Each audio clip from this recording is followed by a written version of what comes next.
Everyone, welcome to Hima study. ఇవాళ నేనైతే ఒక బ్యూటిఫుల్ లొకేషన్ వీడియోని అయితే మీతో షేర్ చేసుకుంటున్నానండి.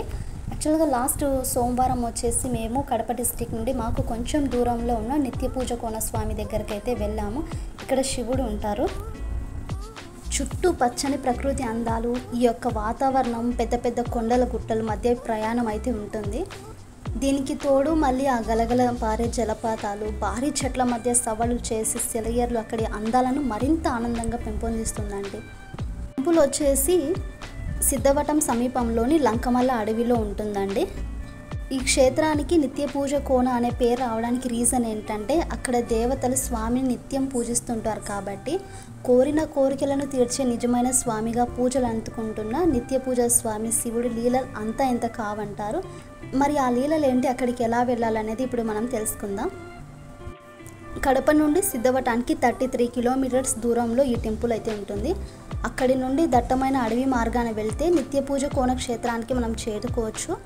కొండ మీద ఉన్న పంచలింగాల వరకు బస్సులు, షేర్ ఆటోలు అయితే తిరుగుతుంటాయండి. బస్సులు మార్గంలో అయితే 12 కిలోమీటర్ల వరకు వెళ్ళవచ్చు. ఫుల్ ప్లేస్ చూపిస్తాను ఒకసారి. ఇంకా పారే చూడండి.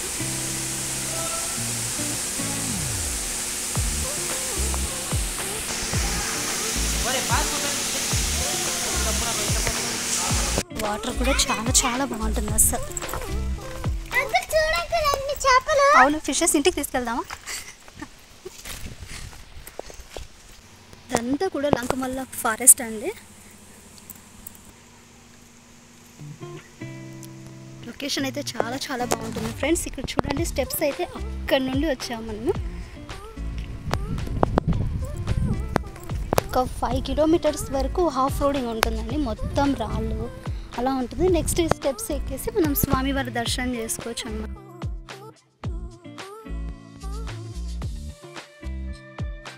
మనకు శివుడే నిత్యానంద ఋషి అవతారం ఎత్తి కొండ సొరంగ మార్గంలో గుహలో తపస్సు చేస్తూ శివలింగంగా మారినట్లు స్థానిక పూజారులు అయితే ఇక్కడ చెప్తారు. అలాగే లింగ రూపంలో మారిన స్వామి వారికి కొండ కింద ఉన్న అక్కదేవతలు నిత్యం పూజలు చేస్తూ వారి జీవితాలను అంకితం చేస్తారని భావన భక్తులలో లేకపోలేదు. మీరు కూడా కనులారా స్వామిని అయితే దర్శించుకోండి.